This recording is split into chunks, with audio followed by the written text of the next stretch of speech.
Je vous propose de démarrer cet après-midi avec des slides. Comment est-ce qu'on construit nos slides? Quels sont les slides qui vont vous aider à appuyer votre discours? Pourquoi on fait ça? On fait ça, tu vois le pourquoi à chaque fois. On fait ça parce que avoir de bonnes slides, encore une fois, ça reste un support. C'est pas vos notes.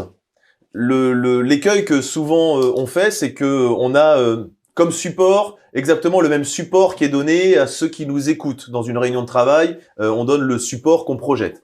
Et l'écueil qu'on fait, c'est que de ce support-là, on s'en sert comme note et on lit nos slides.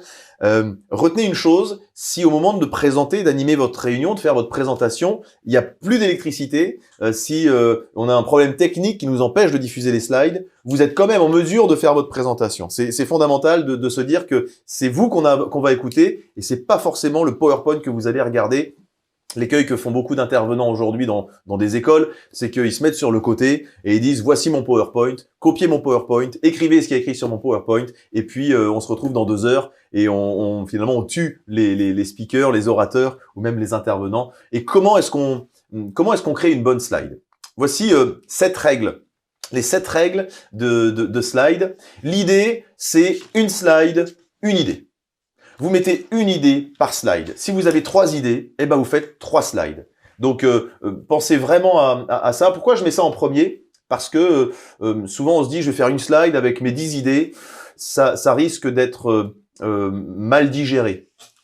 L'ambition, c'est de pouvoir être vraiment captivant. C'est un support. Ces slides-là, le support que vous projetez doit appuyer votre discours. Il ne s'agit pas de devenir fouillis. Et vous allez voir, on fera le code de la slide tout à l'heure. Vous allez identifier les bonnes slides des mauvaises slides. 10, 20, 30. 10, 20, 30, c'est Guy Kawasaki qui a développé cette méthode pour les orateurs. Alors Guy Kawasaki n'a pas fait que des motos, il a développé cette méthode. 10, 20, 30, c'est 10 slides pour 20 minutes de présentation. 30, c'est la taille des caractères que vous allez mettre dans vos slides. Plus c'est gros et mieux c'est. Ça veut dire qu'une slide, c'est pas fait pour écrire énormément. Un titre suffit. Voilà, 10, 20, 30, 10 slides pour 20 minutes de présentation. J'ai accompagné notamment un intervenant qui avait 63 slides en 1 heure de présentation. Imagine manger 63 slides, toi qui est dans le public. Enfin, à un moment donné, il y a des choses qui ne rentrent plus du tout dans ton cerveau. C'est hyper fatigant. Et puis même pour l'intervenant, c'est hyper fatigant. Donc, on réduit au maximum les slides. Le public est pas là pour lire vos slides, il est là pour vous écouter. Et c'est comme ça que vous allez aussi le convaincre. 10 slides pour 20 minutes de présentation avec un gros caractère. On respecte la charte graphique. C'est pas forcément ici qu'il faut déployer toute sa créativité. Gardez bien en tête que plus vous avez une charte, on va dire, homogène, cohérente, et plus c'est simple et plus c'est impactant. 2 polices maximum. Là aussi, j'insiste là-dessus. J'ai même envie de dire une seule police suffit. C'est pas, encore une fois, ici que vous allez développer toute votre créativité. Soyez plutôt créatif sur les images, à la limite, plutôt que sur les polices que vous allez écrire dans vos documents et sur vos slides. Je pense à il y a une chose qui me vient à l'esprit. Vous savez, cette police avec les cactus et les sombreros, la police Old El Paso, que j'appelle, qui est un peu festival, c'est pas là où il faut exprimer tout votre talent créatif. Je vois beaucoup de présentations, notamment d'étudiantes et d'étudiants qui passent leur soutenance avec la police Old El Paso. Laissez tomber ça, mettez ça de côté, soyez voilà des polices simples, faciles de caractère. Affichez des chiffres et des graphiques lisibles. Soyez lisibles. Malheureusement, on n'a pas toujours le choix dans les graphiques ou dans les chiffres.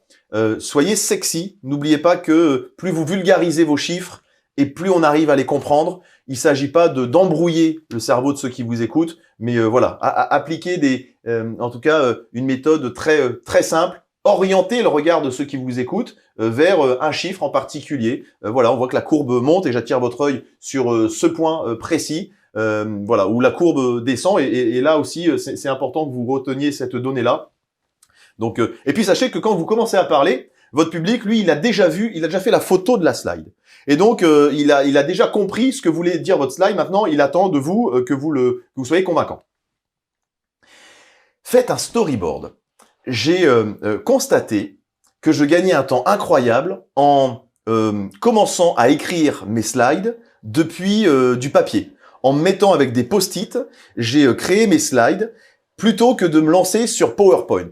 L'écueil qu'on fait souvent, c'est qu'aujourd'hui, on se met sur PowerPoint, on ouvre notre logiciel, et puis on se dit, tiens, je vais mettre un titre, là, tiens, je vais mettre ça. Ouais, c'est pas mal comme titre. Non, je vais mettre plutôt ça, ok. Et puis après, je vais chercher une image, tiens, pour illustrer, tiens. Et je vais dans la bibliothèque d'images, tiens, qu'est-ce qui pourrait illustrer ce titre-là, c'est sympa. Ok, je vais mettre cette image-là. Ah non, pas cette image, ouais, mais le titre va plus. Et en fait, on perd un temps incroyable en se lançant tout de suite sur PowerPoint. Ça peut vous passer une demi-journée. Alors que si vous prenez 30, 40, 50 minutes à faire votre storyboard en disant j'ai 10 slides, tac, tac, tac, tac, voilà ce que je veux donner, tiens, j'ai mon sommaire, et en fonction du sommaire, je vais mettre mes 10 slides, vous allez ensuite sur PowerPoint, au lieu de passer une demi-journée, vous allez passer 1 heure, 1 h 30 maximum, vous allez gagner du temps en commençant à l'écrit. J'y ai pas cru au départ, en me disant, ouais, mais je vais perdre du temps parce que je vais écrire. Non, non, vous gagnerez du temps parce que vous allez commencer à écrire vos slides. Répétez votre présentation, c'est aussi le conseil, et c'est la 7e et dernière règle que je vous donne là. Répétez, répétez et répétez votre présentation chez vous, devant les collègues. Testez votre présentation. Est-ce que ça marche? Demandez aussi des retours, des feedbacks. Est-ce que ce que je dis est clairement énoncé? Donc voilà, soyez vraiment dans la répétition de ça. Voici le code de la slide. À vous de me dire bonne slide ou mauvaise slide. Vous allez voir, ça va être très simple. Bonne slide. Bonne slide, me dit Eric, c'est une bonne slide. Hein. Dur à comprendre. Hein. Non, évidemment, c'est une très mauvaise slide. C'est très fouillis.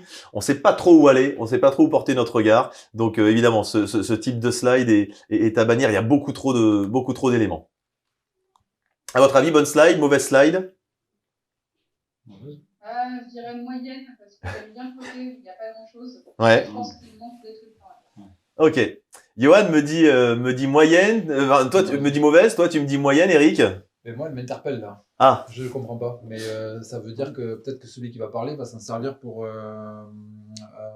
mettre en valeur son idée. Donc ça peut être une bonne comme une mauvaise en fonction de... Quand on affiche cette slide, c'est une vraie slide hein, qui a été projetée par des directeurs de piscine qui devaient présenter le bilan énergétique de leur piscine devant les élus d'une commune à côté de Bordeaux. Et ils devaient en fait montrer que leur facture d'énergie avait été multipliée par 5. Et en fait, ils envoient cette slide, et c'est vrai qu'elle interpelle, tu vois, x5, et plutôt que de montrer ils auraient pu, l'idée au départ, ils me disent, nous, on va montrer notre tableau Excel.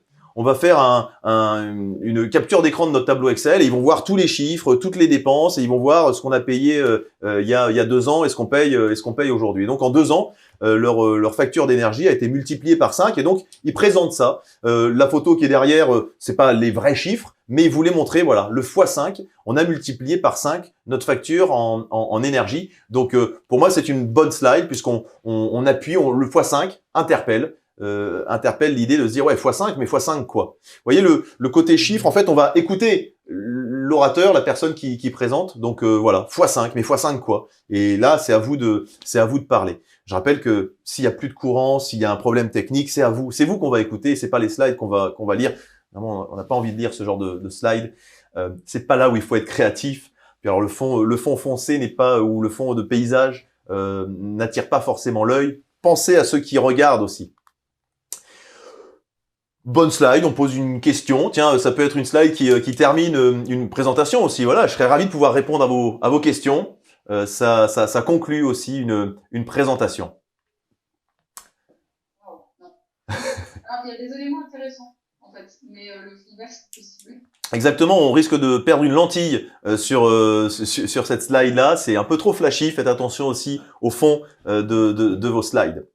Alors, n'écrivez pas de longs textes, sans quoi votre auditoire ne vous écoutera pas. Son premier réflexe sera de lire ce que vous aurez écrit sur votre slide. Le danger aussi d'une surcharge de texte est pour vous le risque de lire votre propre slide, de devenir ennuyeux et de perdre votre qualité oratoire et l'attention de votre public. Et en plus, comme le cerveau va plus vite que la bouche, et Johan a déjà terminé, l'auditoire aura déjà terminé de lire quand vous ne serez qu'à la moitié. Donc voilà, rappelez-vous que le public a déjà pris l'information, il est déjà en train de lire, et si vous vous mettez à lire derrière, on est dans la répétition, et voilà, c'est inutile.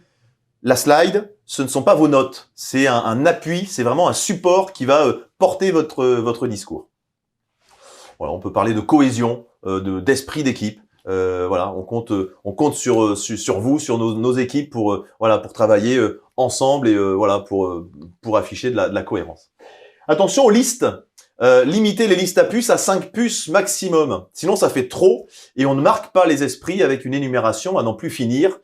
3, 5, 7 puces, ça peut convenir. C'est des chiffres impairs. Alors pourquoi les chiffres impairs fonctionnent mieux que les chiffres pairs? Je n'ai pas la réponse à cette question. En tout cas, voilà, plutôt favoriser des sommaires ou des présentations avec 3, 5 étapes. C'est beaucoup plus impactant. On retient 5 étapes plutôt qu'une dizaine ou une douzaine une énumération n'impacte pas vraiment.